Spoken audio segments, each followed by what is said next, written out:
친히 말씀하여 주옵시고 듣는 성도들 마음의 문이 활짝 열려서 영안의 눈, 영안의 귀, 영안의 심령이 열려지게 하셔서 그 말씀이 나의 말씀으로 받아들여지게 하시고 그 말씀이 또 하나님의 역사함으로 응답의 역사, 기적의 역사가 임할 수 있도록 도와주옵소서.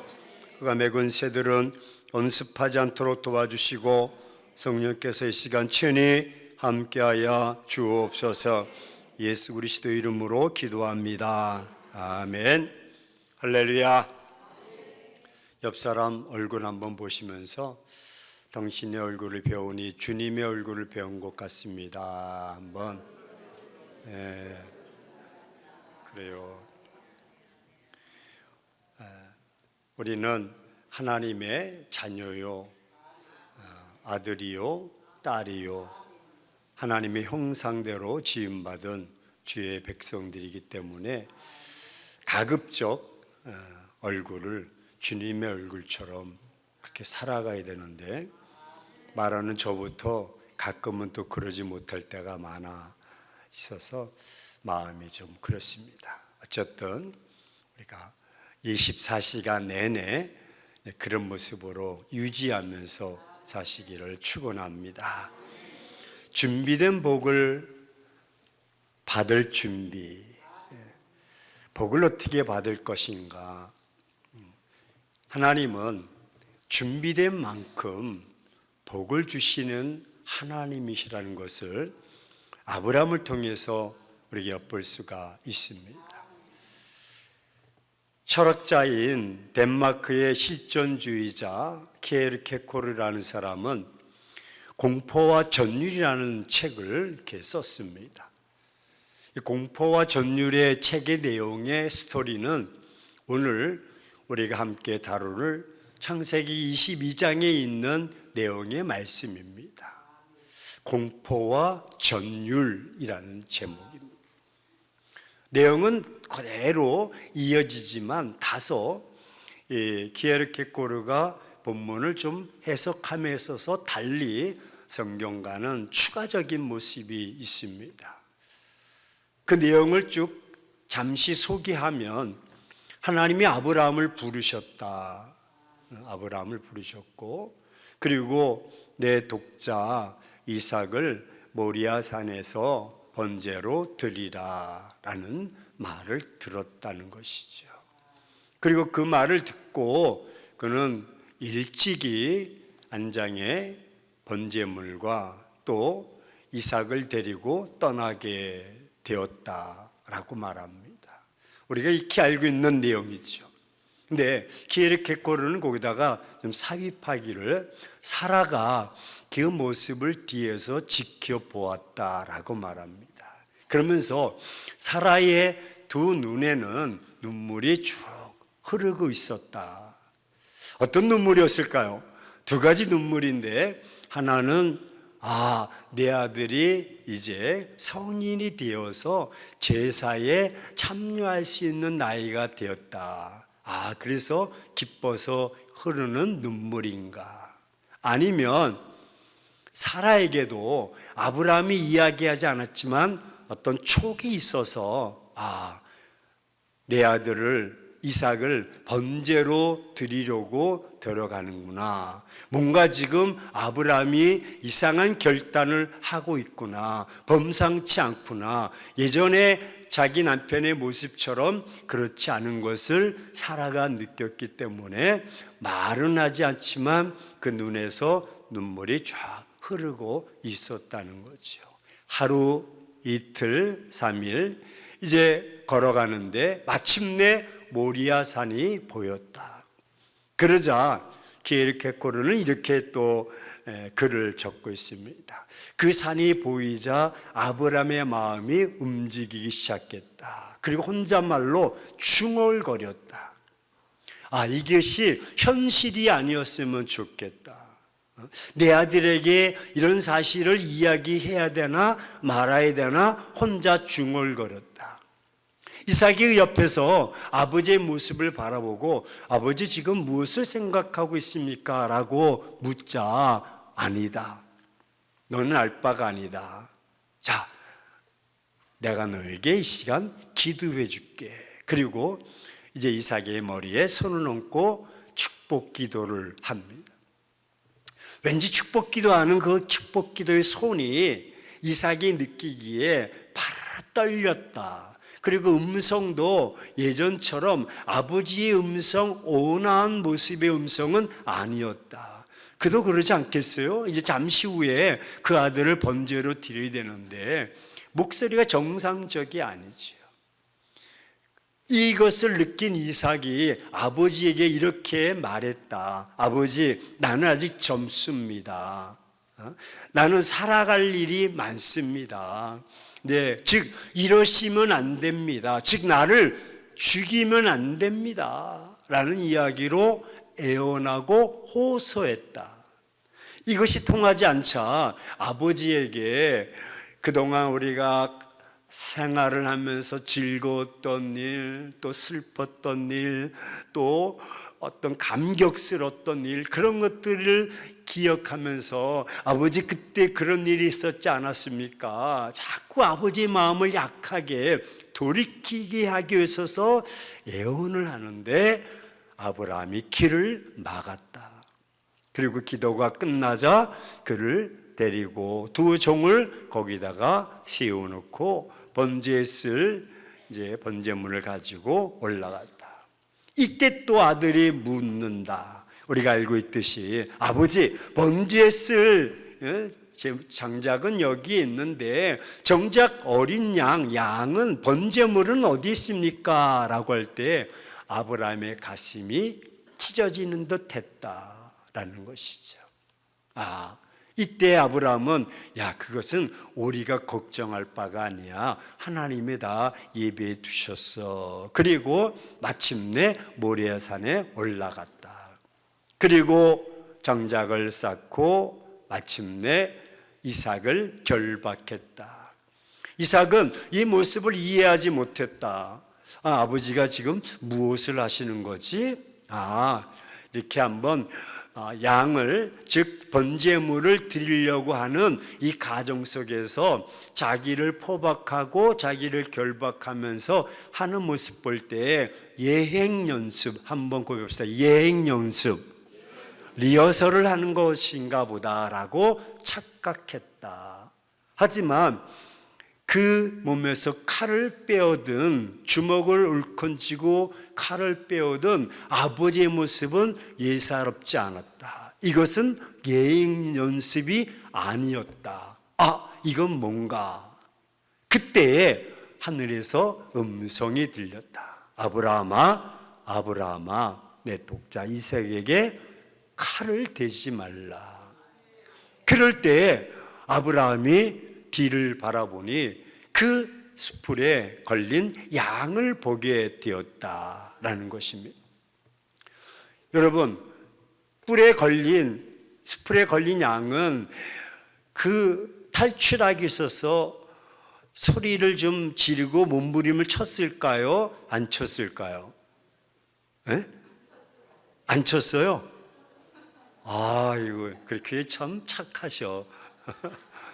아니, 짐승이 가다 어디 걸리거나 그러면 빠져나오려고 엉덩이를 뺀다든지 뿔로 한다든지 몸부림치지 않겠어요?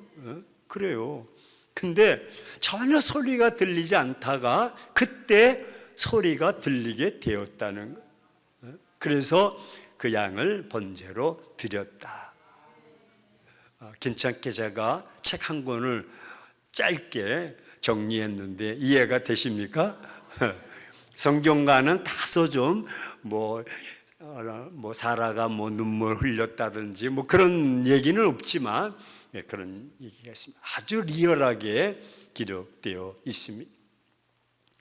여러분, 아브라함의 수준은 아주 높은 영성을 소유했다는 것을 우리가 성경을 통해서 또 덴마크 철학자 케르케고르가 또 공포와 그 전율이라는 책을 통해서도 느낄 수가 있습니다. 신앙의 영성, 즉 믿음의 극치가 되어야 됩니다. 여러분, 믿음은 평지가 아닙니다. 넓고 편한 곳이 아닙니다. 누구나 다 갈 수 있는 것이 믿음이 아닙니다. 믿음은 평지가 아니라 한번 고백합시다. 정상이다. 정상이다.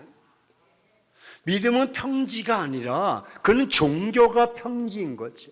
너도 좋고 나도 좋고. 근데 기독교는 그렇지가 않아요.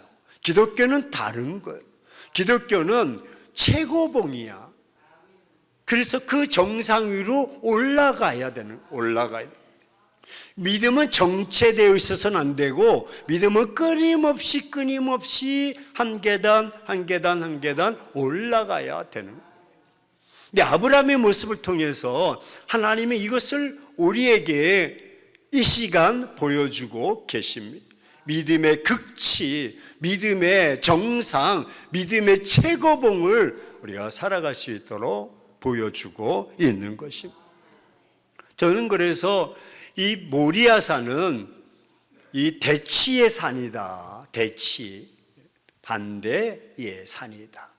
어떻게 모리아산은 대치의 산일까? 아들을 드리려고 갔던 희생했던 곳이 이제 축복의 장소로 바뀌어지는 것입니다. 더욱이 그동안 3일 동안 고통과 한숨, 절망 어떻게 될까? 고개를 들 수 없었던 그 모습이 마침내 그 최고봉, 그 정상, 그 모리아산에 올라가서는 기쁨과 감사로 변하는 산이 되었다는. 거기까지 3일 동안 갈 때 고행의 길이었지만 거기 올라가서는 내려올 때는 여행의 길로 바뀌어지는 것이 바로 모리아산이라는. 화가 변해서 복이 되고, 저주가 변해서 축복이 되고, 슬픔이 변해서 기쁨이 되고, 할렐루야.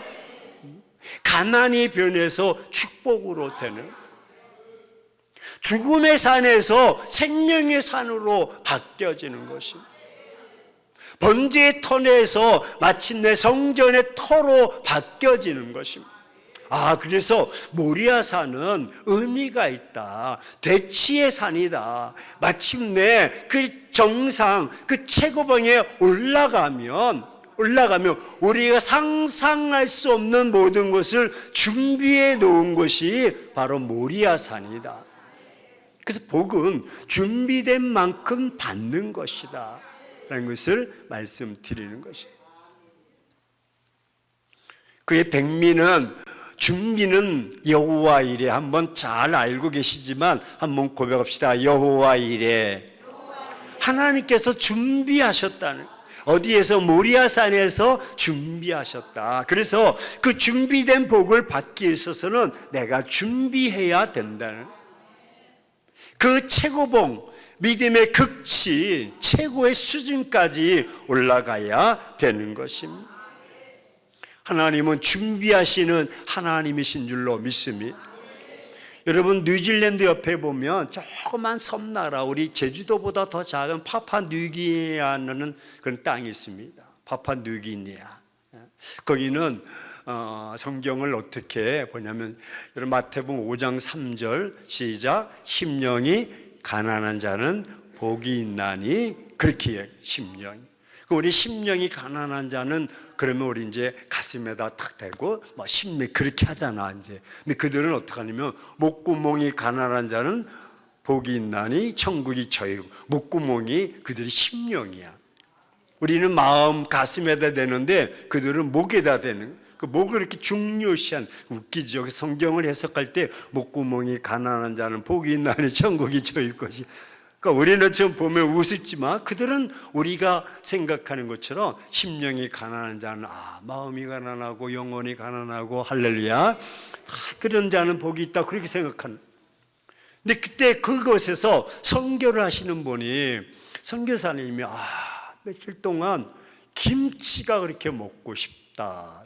김치. 근데 이 파푸아뉴기니아는 날씨가 더워서 이 배추가 잘 이렇게 막 물러서 되지도 않고 또 뭐 교민도 많지 않고 재배하는 데도 없고 한국 사람이고 그러니 김치가 그렇게 먹고 싶은데 그래서 선교사님이 새벽에 일어나서 하나님 김치가 이렇게 먹고 싶은데 그냥 이제 푸념하듯이 그렇게 이야기를 했다는.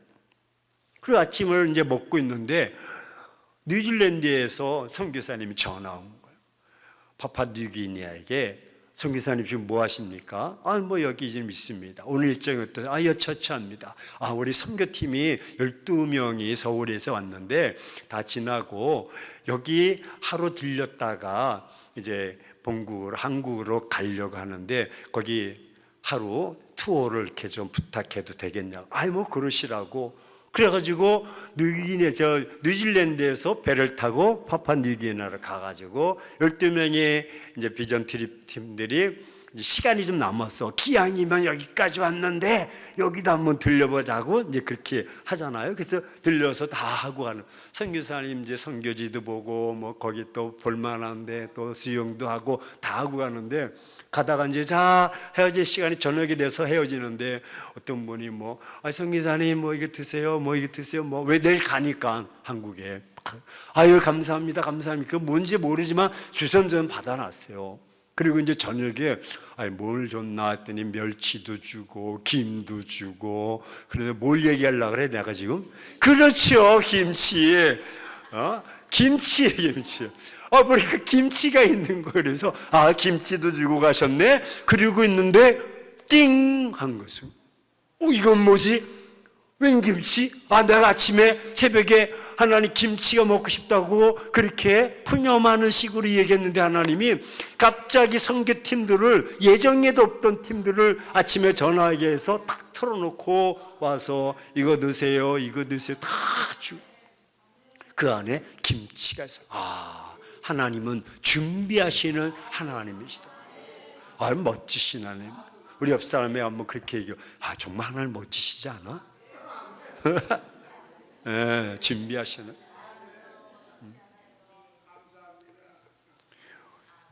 시편 31편 19절에 하나님께서 이렇게 말씀하고 있습니다. 하나님은 믿음으로 사는 사람들 위해서 은혜를 쌓아놓고 계신다는.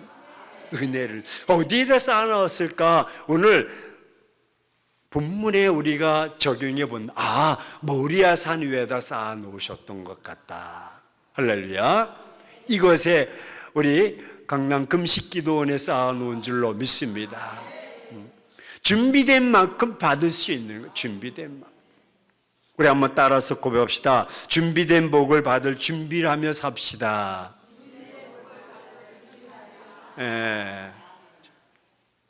어떻게 될까? 첫째로 최선을 다하는 적극성이 있어야 된다. 한번 고백합시다. 최선을 다하는 적극성. 저는 아브라함을 통해서 이 적극성을 엿볼 수가 있었습니다. 아브라함은 내 독자 이삭을 드려라 할 때 여러분 잘 알잖아요. 아브라함이 몇 세에 그 아들 이삭을 얻었어요? 100세에. 그리고 번제로 드려라 할 때는 약 17세 정도 되는 이삭이요. 그러면 대략 보면은 이제 아브라함이 나이가 117세 정도 된 거예요. 117세. 그러니까 17년 동안 그 아들을 그냥 만지면 터질까, 불면 날아갈까 애지중지하면서 얼마나 이쁘고 그랬겠어요. 저도 이제 손주가 아들 한 명인데 그 아들 녀석이 셋을 낳았어요. 쌍둥이를 낳아가지고 그냥 갑자기 3명이 됐는데 얼마나 이쁜지 모르고 얼마나 힘든지 모르고 얼마나 힘든지 모르고 바로 옆 동으로 이사 왔어요. 그래가지고 또 돌봐줘야 되는데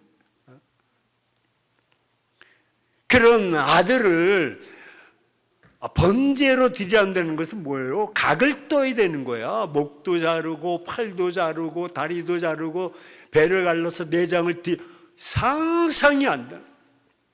자, 100세의 아들을 얻어서 117세 정도 됐으면 어느 정도 그런 얘기를 들으면 내가 한번 따라서 고백시다 헛것을 들었어. 그렇지. 이게 내가 지금 그럼 주시지나 말지. 이거 내 잘못 들은 거지 뭐. 이거 잘못 들은 거야. 내가 병원에 한번 종합진단 한번 가요. 아니, 치매 걸렸나? 이게 뭔 소리지? 자꾸 들리게 소리가 들리네. 무슨 소리야 이게? 뭐 아브라함 근데 이게 보이지도 않고 하나님이 이게 뭐 자꾸 그런 식으로 애들로 대고 애면하고 모르는 체 할 수가 있는데 22장에 보면 전혀 그런 얘기가 없는 적극성을 띠는데 그 다음날 아침 일찍이 일어났다고 말해 주겠어요. 어떻게 여러분 그런 말을 들으면 3일 금식하면서 이게 하나님의 뜻인지 하나님 음성인지 내가 확인하고 내가 확신을 가진 다음에 해야지 막 여러 가지 합리적으로 그냥 꽁무니 빼려고 별 수단과 방법을 다 동원할 텐데 아브라함은 적극적으로 최선을 이해하고 나가는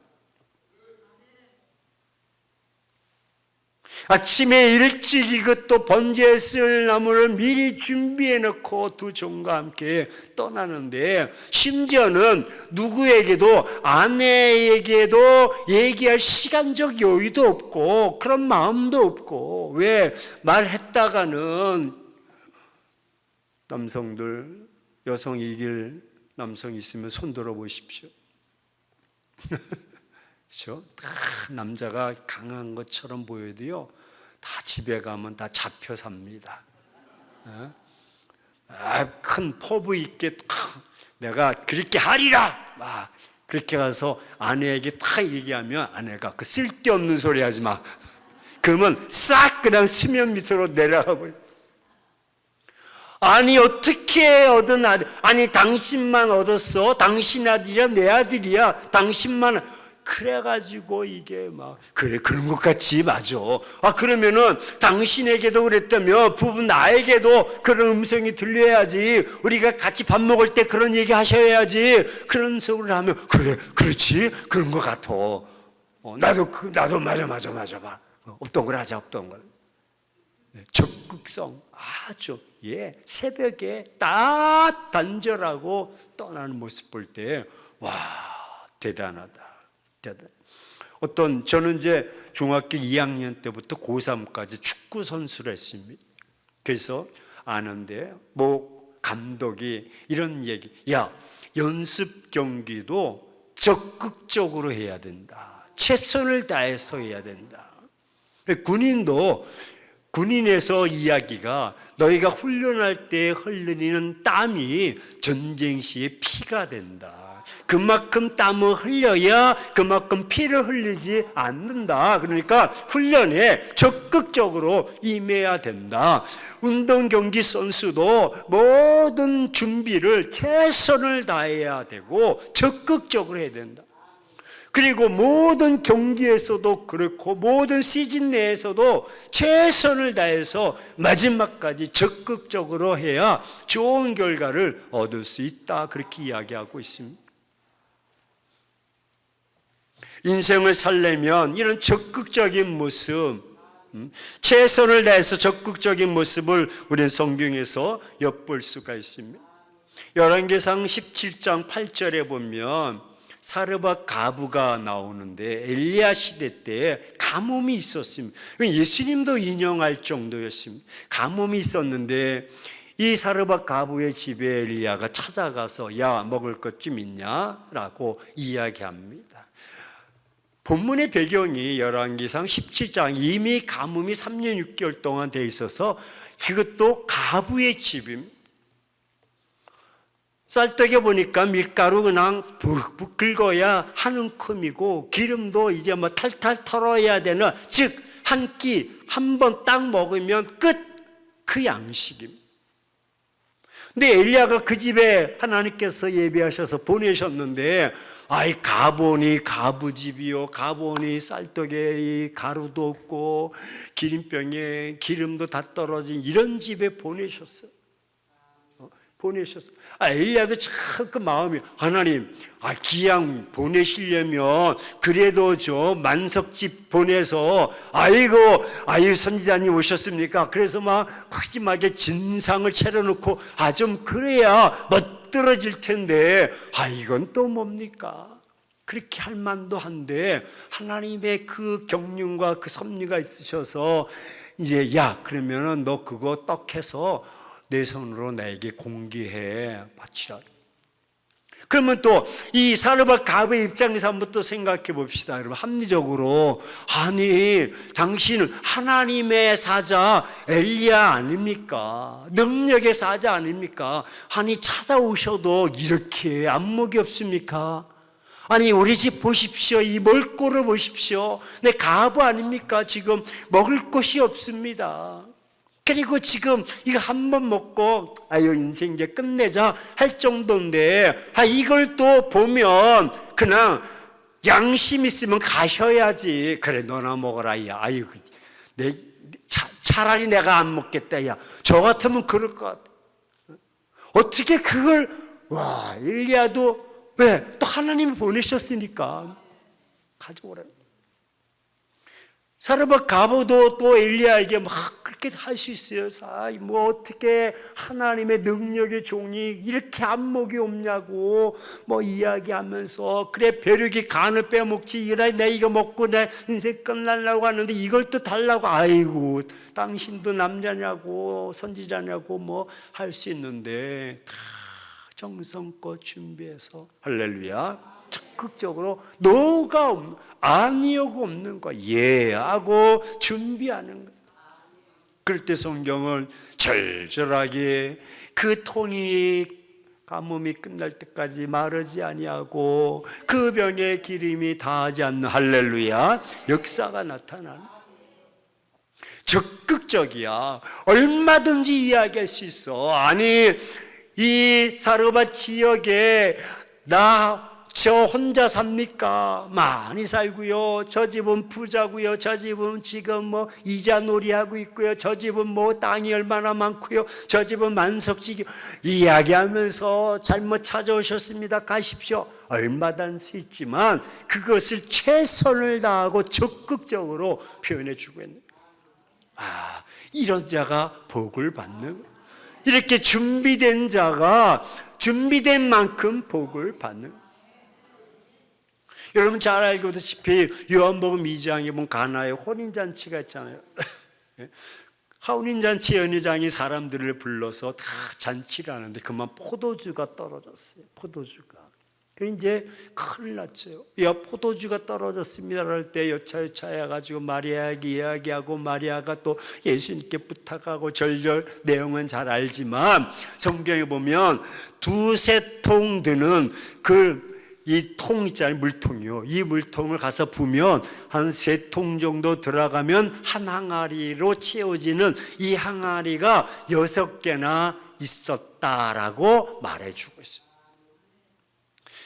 여러분, 유대에 보면 당시에 이 내용 풍습에 보면 보통 아주 가난한 자는 이 물통, 물 항아리가 집 입구에 하나가 있어. 그래서 내가 손을 씻든지 손님이 씻든지 물을 이용한다든지 그래요. 조금 괜찮게 산다 하면 이제 양쪽에 2 항아리가 있어요. 그래서 자기 식구들이 쓰는 거, 외부 사람이 쓰는 거. 조금 더 괜찮다면 3 항아리가 있어. 그래서 그냥 이렇게 쓰고 아주 귀한 VIP가 오면 쓰는 그 물 항아리. 근데 이 집은 몇 항아리? 6 항아리면 합리적으로 가난하다, 부하다. 부하도 어떻게 부하다? 무진장 부자다. 그런데 포도주가 떨어진 거야. 이건 또 그 정도 부자면 이런 또 예측을 해야 돼. 많은 사람이 왔다는 것을 합리적으로 미뤄볼 수가 있고, 그리고 포도주가 떨어졌어요. 근데 그 6 항아리에 그 항아리에다가 물을 채워다가 갖다 주어라 라고 이야기하는. 그래서 연회장이 시키니까 하인들이 떠다가 갖다 주었고, 연회장이 맛보니까 이거 맛이 기가 막히고 손님들이 맛을 보고 기가 막혀서 이렇게, 야, 이 집은 참 희한하다.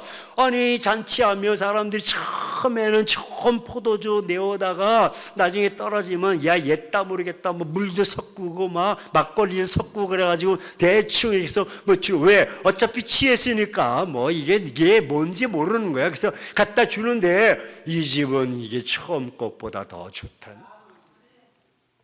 제가 2002년 월드컵 전에 스페인에서 약 1년 뭐 10개월 정도 있다가 선교사로 있다가 이제 한국으로 들어왔습니다. 교회 문제 때문에 한 1년 만에 스페인 있다가 이제 들어오게 되는데, 스페인 하면 이제 포도주가 또 아주 괜찮잖아요. 그래서 포도주가 1인 2병까지는 관세 없이 통과될 수가 있어요. 근데 한국 사람들이 그 스페인 그 포도주가 좋으니까 혹시 이제 귀국하는 사람이 있으면 선물용으로 이제 막 5개 정도, 6개 정도 막 가방에다가 막 옷 속에다 집어넣고 하는데 이 엑셀에 다 걸리는 것 같아. 그래가지고 이러세요, 가방 열어보세요. 그러니까 이제 쭉 나왔어요. 이게 6병 정도, 5병 정도 나온. 이게 뭡니까? 기종이 2병인데 이게 뭡니까? 그랬더니 그 어떤 아주머니가 병을 물이 변하여 포도주 됐네?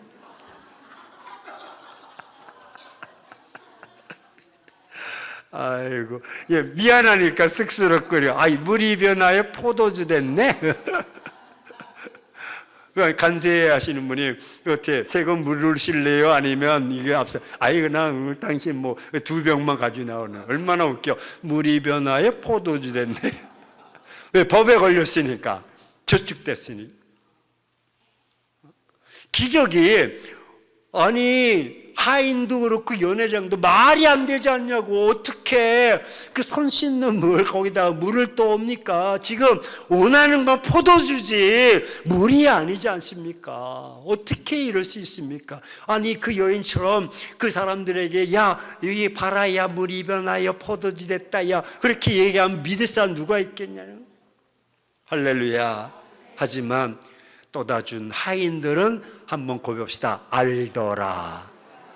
최고의 적극성을 띈, 연회장도 몰랐고 제자들도 모르고 하객들도 몰랐지만 물돈 하인들은 알더라. 적극, 최선을 다해서 적극성을 띠는. 마가복음 2장 4절에도 중풍병자 걸린 사람을 4명의 사람이 이끌고 왔더니 집안에 인산인해를 일어서 집에 들어갈 수가 없어. 어떻게 이 하인을 낫게 하려면 어떻게 하느냐, 이 친구를 낫게 하려면. 그래서 이 중동 지역의 지붕이요, 이렇게 짚고 지붕이 있어요. 지붕이 뭐냐면 우리 뭐 옥수대 뭐 그런 긴 나무 이런 것들 엮어가지고 풀 넣고 진흙을 거기다가 입혀서 이렇게 지붕을 이렇게 만든 거예요. 그 옆에 계단 타고 올라가가지고 예수님이 계신 그곳에 지붕을 뜯어. 자, 그럼 연상해봐. 이 콘크리트 지역이면 이게 또 이게 보통 뚫을 수가 없잖아요. 근데 이게 얽혀 있고 진흙으로 이겨서 된 그걸 뚫으니까 밑에 있는 사람들이 진흙이 비가 와서 촉촉해졌을까 말라져 있을까? 촉촉해져 있어요? 말라져 있지. 그러면 그걸 부수면 그 잔해물이 날리고 먼지가 그 안에 자국. 그 밑에 있는 사람들이 야, 그 지금 뭐 하는 거야? 막 소리 지르고 지금 난리가 날 건데 그 지붕을 뚫고 거기다 매달아 내리는. 주님이 그 모습을 바라보고 할렐루야, 어찌 저렇게 야 오늘은 사람이 많으니까 야 다음에 기회를 보자. 아니면 길에서 만나든지 회당에서 만나든지, 회당은 다소 좀 넓으니까 그런데 집은 아닌 것 같아. 그렇게 그냥 물러가고 다음 기회에 다음에 봤지 뭐. 다음에 미루지 않고 적극적으로 지붕을 뚫고서라도 내가 예수님을 만나야 되겠다, 이 친구를 만나게 해줘야 되겠다는 그 모습으로 나아갈 때 역사가 나타나는. 믿음은, 복은 준비된 만큼인데 어떻게 최선을 다해서 적극성을 띄어야 된다. 뭐 되려면 되고 말려면 말고 물에 물탄 듯 술에 술탄 듯 미지근한 모습이 아니라 뜨거워져야 된다. 최선을 다해서 적극적으로 내가 오늘 아니면 안 된다. 끝난다. 난 죽음이야. 사생 결단하듯이 나가야 된다는. 누가복음 8장 44절에도 여러분 야이로의 딸 회당장 야이로의 딸이 12회를 이게 이제 12살인데 병들어 죽게 되었어요. 예수님께 여차여차 내 딸이 지금 12살인데 죽게 되었는데 오셔서 고쳐주옵소서. 주님, 야 어떻게 귀한 딸인데 왜 딸이 하나 왜 딸. 그래서 가는데 그 중간에 사람들이 막 구름대처럼 몰려서 예수님 앞에도 예수님 좌우도 뒤에도 막 몰리는데 한 여인이 12회 동안 혈류증을 앓았다. 이 혈류증은 하혈하는 병이에요. 여러분 2000년 전에 하혈한다는 것은 위생적으로 지금처럼 무슨 생리대가 있는 것도 아니고 무슨 디펜스가 있는 것도 아니고 아이고 이거 보통 샤워 시설이 제대로 되어 있겠습니까? 청결하겠습니까? 지저분하고 냄새나고 이미 하혈하게 되면 격리되어 있어. 그래서 몰골이 아니야. 자기도 알아. 여인이 어떻게 미루어 살 수 있는가? 떳떳하게 예수님 앞에 나와서 예수님, 내가 이런 병에 하혈해서 지금 이렇게 저주받은 백성이여 격리되어야 되고 몸이 나가 지저분하고 냄새나. 그런 말을 못해. 자기도 알아. 양심이 있어. 그럼 어떻게 해야 되나? 그럼 난 끝났어? 난 끝나야 돼? 난 포기해야 돼? 그것이 아니라 내가 사람을 뚫고 들어가서라도 예수님의 앞에 나가서 무릎 꿇고 기도하지 않는다 할지라도 그의 옷자락에 손만 대어도 할렐루야. 적극성이 상황을 보며 아이고 왔는데 이게 보통 사람이 아니야. 아이고 내 몸이 지금 이렇고 지나가면 사람들이 코를 막고 인상을 지금 저리 가라고 지금 여기가 어디라고 지금 이럴 텐데 그럼 또 망신이고 아이고 오늘 안 되겠다 야 오늘 스스로 포기하고 물러설 수가 있고 자포자기할 수 있는 상황인데 적극적으로 나가는 이 기회가 아니면 나는 안 된다라고 하는 공이 야이로 딸이 12살이라면 니도 12회라고 딱 저자는 맞춰놓고 있어요. 맞춰놓고 옷자락을 딱 만졌을 때 주님의 몸에서 능력이 나간 줄로 믿습니다. 능력. 나머지는 너무 잘 알고 있잖아요. 야 누가 만졌느냐 그랬더니 제자들이 아이고 예수님 지금 사람이 한두 사람 인산이내는데 너 여기서 예수님의 곳에 손을 만지를 어떻게 찾습니까? 예수님 말도 안 되는 소리 하지 마십시오. 야 내게 능력이 나갔어 할 때 여인의 주여 제가 만졌나이다. 할렐루야. 내 믿음대로 될지어다. 준비된 복을 받을 수 있는 것은 적극 최선을 다해서 두 번째는 어떻게 해야 되느냐? 믿음으로 순종하는 모험이 있어야 된다. 한번 고백합시다. 믿음으로 순종하는 모험이 있어야 된다. 모험. 믿음으로 순종하는 모험이 있어야 된다. 순종하는 만큼 할렐루야. 어떻게 믿음으로 순종하는 만큼 역사가 나타나는 것입니다. 독자 이삭을 드리려 할 때 전에도 말씀드렸지만 아니 하나님 또 가져가시려면 데려가시려면 차라리 그냥 처음부터 주시지나 말지 나도 원하지 않았습니다. 내게도 있은 말이 있고 내게도 엘리에셀이 있었습니다 라고 할 수 있었는데 그는 믿음으로 순종하는 것. 내가 치매 걸렸나? 내가 헛것 들었나? 그렇게 의심하지 않고 믿음으로 드리는 것. 하나님은 믿음을 보시는 줄로 믿습니다. 그 사흘 동안 모리아산에 갈 때 그 전날부터 잠자면서 잠을 제대로 잤겠습니까 여러분? 내일 그 아들을 모리아산에 그 몇 날 며칠 가서 드려야 되는 이 아버지 입장을 해서 어떻게 두 다리 쭉 뻗고 잘 수가 있겠습니까? 만약에 그 아들을 뭐 여행을 간다든지 유학을 보낸다 그래도 설렘 때문에 잠을 이루지 못할 텐데 그 아들을 번제로 드려야 한다면 아마도 아브라함은 밤을 꼬박 샜을 것입니다. 동의하지 않는 분 벌떡 일어나 보십시오. 아이 뭐 그까짓 거야 뭐 믿음으로 드리고 난 자야지 무슨 잘 수가 있겠어요? 없는 거예요. 자, 심정이 얼마나 착잡하고 갈등이 얼마나 많았겠습니까? 도망갈까? 숨을까? 양으로 드릴까? 하나님과 타협할까? 하나님의 뜻은 제가 능히 알겠습니다.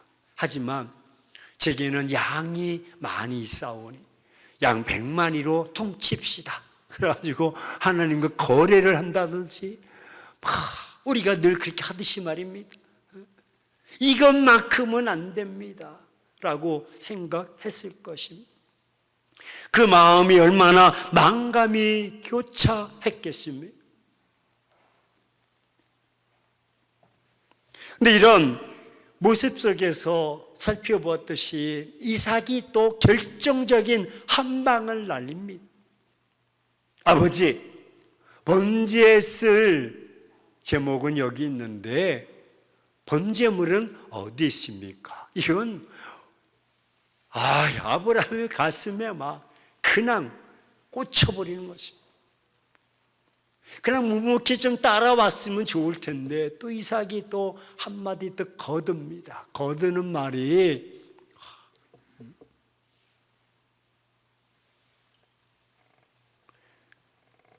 순종할 수 없는 그런 상태. 어떻게 아브라함 믿음으로 순종함으로써 그 모리아산에서 준비된 복을 받을 수 있었을까? 그것은 신약에서 히브리서 11장 믿음의 장에서 찾아볼 수가 있는 믿음의 장 17절, 11장 17절, 19절에서 내용에 보면 어떻게 그는 믿음으로 드렸고 그리고 약속을 받았고 다시 살리실 줄을 믿었다. 한번 고백합시다. 다시 살리실 줄을 믿었다.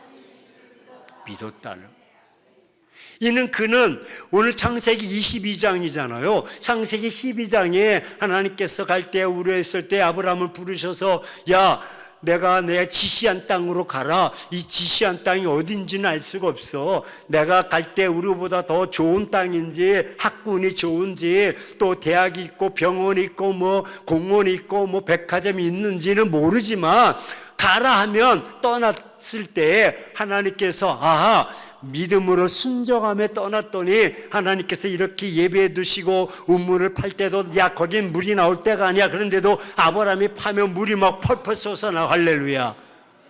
이런 경험을 해봤기 때문에 아들을 드리라 할 때 하나님이 예비하신 줄로 믿습니다. 그 믿음으로 드렸는데 히브리서 기자가 그것을 딱 붙잡고 다시 살리실 줄을 믿고 드렸다라고 말해주고 있는. 근데 우리가 사실 이 모습은 쉽지 않지만 아브라함에게 있어서는 어찌 보면 간단할 수가 있어요. 우리가 보기에는 그 아들을 다시 살리실 줄라는 키워드에 보면 다시 살리실 줄 하면 반대로 이삭이 뭐 해야 돼요? 죽어야 되는 거예요. 일단은 이삭이 뭐 해야 돼요? 죽어야 되는 거예요. 거기까지 가야 되는 거예요. 그래서 아브라함이 칼을 들고 그 이삭을 치료했던 거죠. 왜? 번제로 드려야 되니까. 목을 자르고 팔다리를 잘라야 된. 그런데 다시 살리실 줄을 믿었기 때문에 부활의 신앙을 가졌기 때문에 생명의 신앙을 가졌기 때문에 아브라함은 의심치 않고 그 아들을 결박해서 드릴 수 있었던 믿음의 순종이 있었다. 그래서 모리아산에서 그 준비된 복을 받을 수가 있었던 것입니다. 여러분, 믿음의 순종만큼, 순종하는 만큼 준비된 복을 받는 줄로 믿습니다. 하나님이 우리에게 원하시는 것은 너 학벌이 아닙니다. 성경 구약에도 신약에도 어디를 봐도 야, 너 학군 좋다, 너 스펙 좋다, 너 3대가, 너 뭐 학위가 좋다, 너 부자다, 이런 거 안 따지는. 여러분, 신약 성경 마태, 마가, 누가, 요한을 쭉 살펴보세요.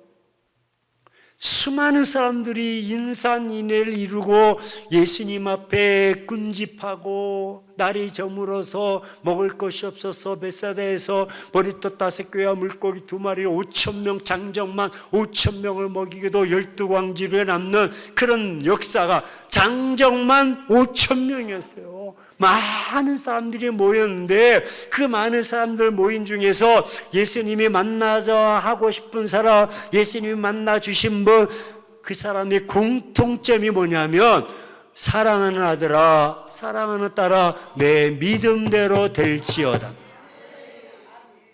야, 너 잘났다, 너 잘생겼다, 그런 거 따지자. 너 스펙 좋아, 너 서울대 나왔다며, 너 인서울이야, 너 스카이야, 이런 거 안 따지고 너 내 믿음대로 될지어다.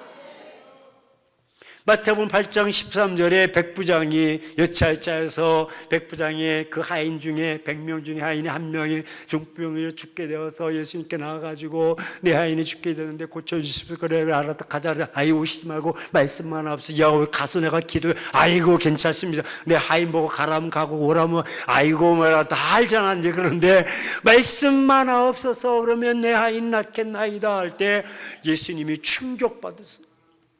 보통 사람 같으면 뭐 예수님 꼭 오셔야 됩니다. 꼭 오셔야 됩니다. 우리 이제 부목사님들 2명 오셨어요. 대신방 가면 어떤 분이 목사님은 안 오시냐고. 그래서 이제 부목사님 여기 목사 있다. 아니 진짜 목사. 당신은 목사도 뭐 서열을 둬가지고 담임 목사가 와야지 막 이렇게 막 그런. 이 백부장도 그럴 수 있죠. 우리처럼 막 오셔서 내 아이에게 뭐 머리에다 안수하고 막 캬샤막 가르샤막 그래가지고 막 이제 막 흔들고 그래가지고 믿습니다 그래서 등짝 한번 두들겨주고 그래야 날 텐데, 아, 이게 뭡니까? 백부장은 그렇게 안 하셔도 내게 하인에게 시키면 적극적으로 가라면 가는 거지 무슨 오라면 오는 거지 무슨 이유가 있고 말이 있습니까? 적극성이고 믿음으로 얘기하는. 그럴 때 예수님도 충격을 받아서 마태복음 8장 13절에 내가 이스라엘 중에서 이만한 믿음을 만나보지 못했다. 할렐루야. 대단한 쇼킹. 이만한, 여러분 제자들이 3년 동안 따라다니면서 좀 제가 말이 거친데 무슨 개망신입니까? 야, 베드로야, 야, 너처럼 야 믿음이 대단하다. 그렇게 해야 되잖아. 아닌가? 그렇죠? 아니, 그 칭찬할 때 제자들에게 야, 시몬아, 야, 야고보야, 너처럼 이 사람 너처럼 믿음이 참 좋다. 이래야 되는데 이스라엘 중에서 야, 너희들은 지금 아니야. 그러니까 3년 동안 따라다녔던 그들은 이겐 깨갱 그렇게 하는 지구멍이라도 있으면 숨는. 대단한 믿음을 보시는 거예요. 믿음의 점수, 믿음의 수치가 얼마나 되시는지 기도하면서 하나님, 나는 약하고 나는 병들고 나는 부족하지만 하나님, 내가 믿음으로 주님 앞에 나와 싸우니 할렐루야 붙잡고 나간. 마지막 3번째, 아낌없이 헌신하는 사랑. 이런 자가 준비된 복을 받을 준비가 된, 아낌없이 사랑하는 것. 저는 아낌없이 헌신한다는 것은 한번 따라서 봅시다. 거룩한 거래. 저는 그렇게 생각합니다. 거래는 거래인데 앞에 무슨 거래? 거룩한. 땅의 것을 드리고 하늘의 것을 받는. 내가 적은 것을 드리고 내가 많은 것을 받는. 내가 10의 1조 열의 하나를 드리고 열의 열을 받는 거야. 이게 헌신이야. 하나를 드리고 내세를 드리고 영세, 현세를 드리며 내세를 받는 거야. 내가 믿음으로 이 땅에 살면서 영원한 세계를 받는 게 이게 헌신이에요. 그래서 헌신은 제가 해석하기를 그래, 거룩한 거래다. 거룩한 거래다. 여러분, 그렇지 않아요? 냉정하게 합리적으로 지금 아브라함이 이삭에게 요구하는 건 충격적인 요구야. 충격적인 헌신이야. 그런데 아브라함은 초월적인 믿음을 보여주고 있어요. 충격적인 요구는 뭐냐면 성경 22장에 보면 참 하나님이 애꿎게 아브라함에게 이렇게 이야기야. 그 이삭을 내게 좀 바쳐. 야, 네 아들을 좀 바쳐. 아들을. 그러면 되는데 꼭 붙이기를 내 이삭, 내 아들, 내가 사랑하는 아들. 그래가지고 이게 참 마음을 갈등하게 만들어.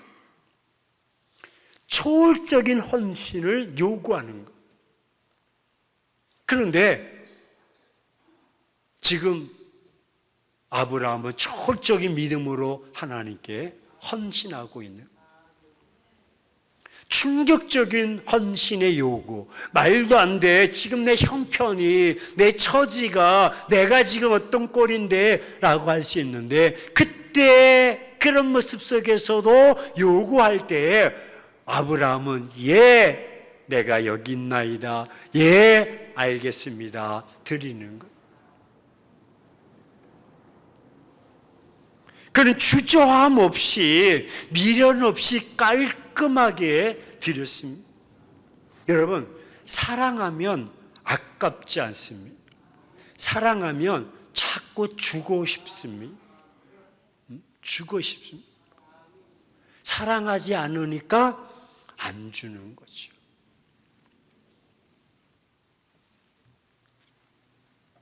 아브라함이 엄청난 복을 이제 받게 되는데 준비된 그 복, 최선을 다해서 적극적으로 나갔고 또 믿음으로 순종하는 그런 삶의 모습으로 모험을 드렸고 마지막으로 아낌없이 헌신하는 사랑으로 드렸을 때 하나님께서는 15절 이후로부터 쭉 설명해 주고 있어요.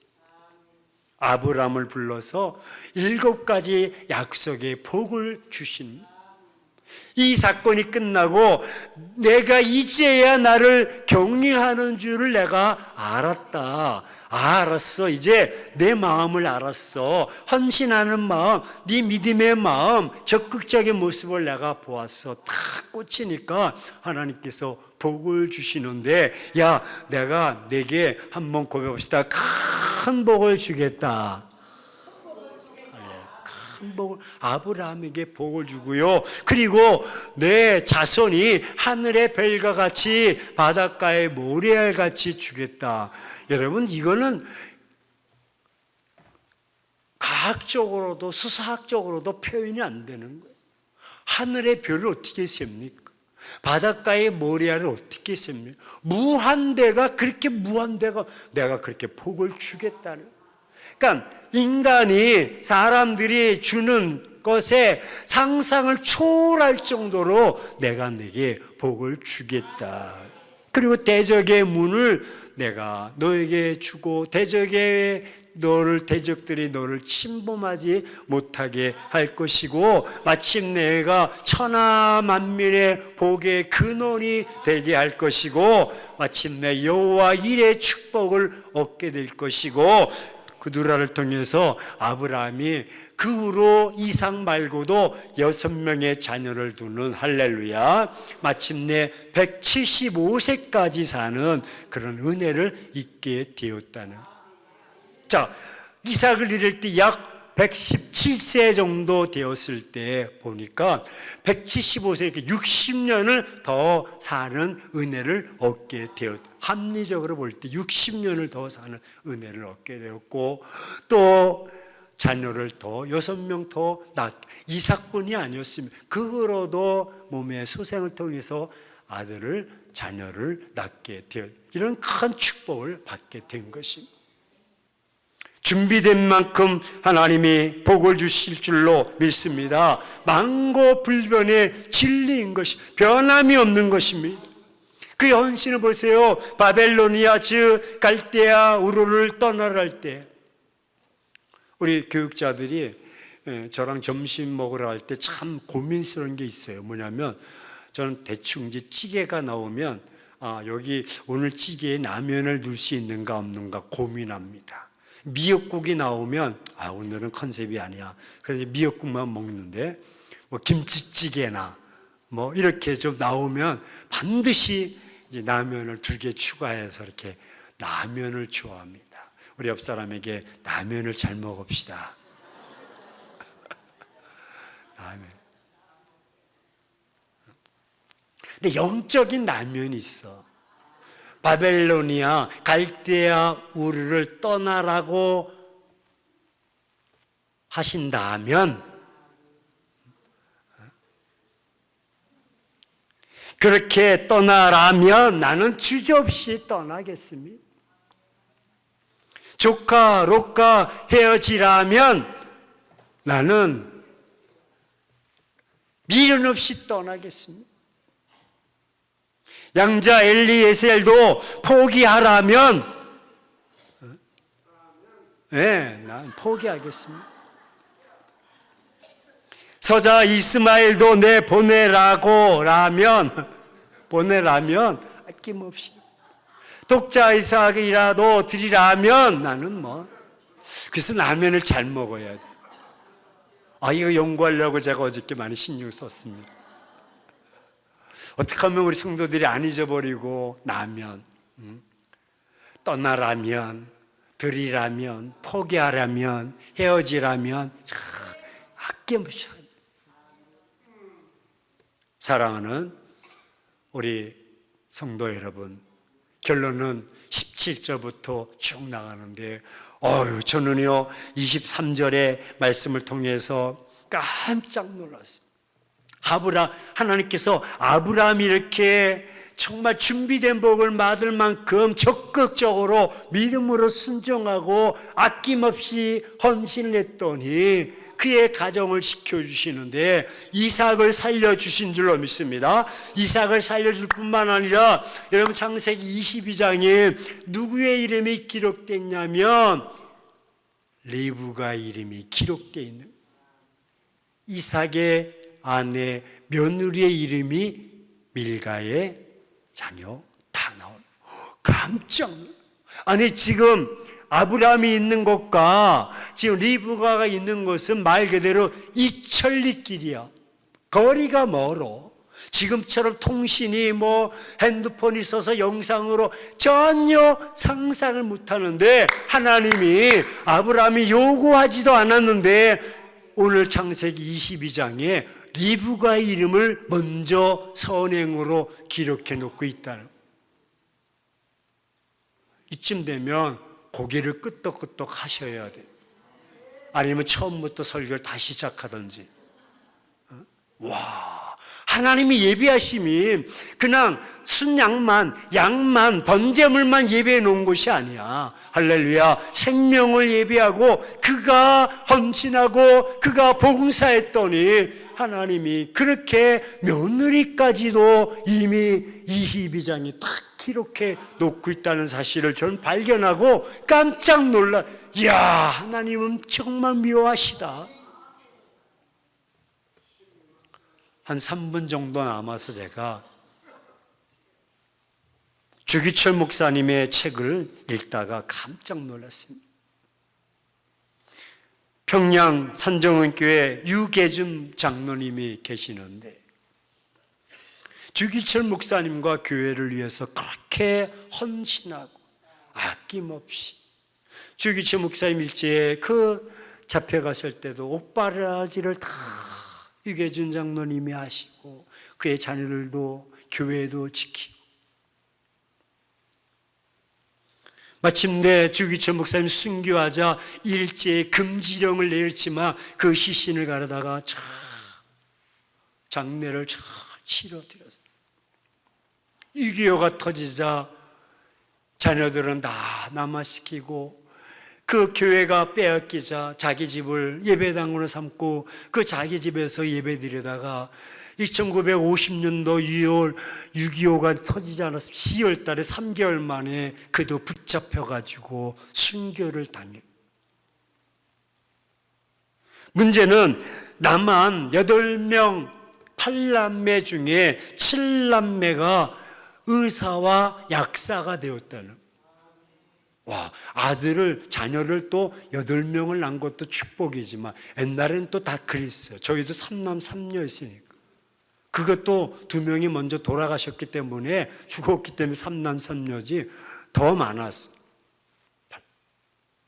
제가 기록해 왔어요. 장남 6.25는 이름이 6.25는 국립의료원의 원장이 되었고, 또 차남 유기종은 기독의사의 회장이 되었고, 장녀 유기옥은 누가병원의 원장이 되었고, 그의 아들 유기천은 서울대 총장을 지냈고, 그의 사위 이한빈은 부총리를 역임했고, 3대에 걸쳐서 그의 가정에서 다른 거 몰라도 의사와 약사가 26명이나 배출해요. 와, 그렇게 주의 종과 교회를 위해서 헌신하고 충성을 다하고 섬겼더니 복의 근원이 되는, 그의 자녀들이 잘 되고, 할렐루야, 감사합니다.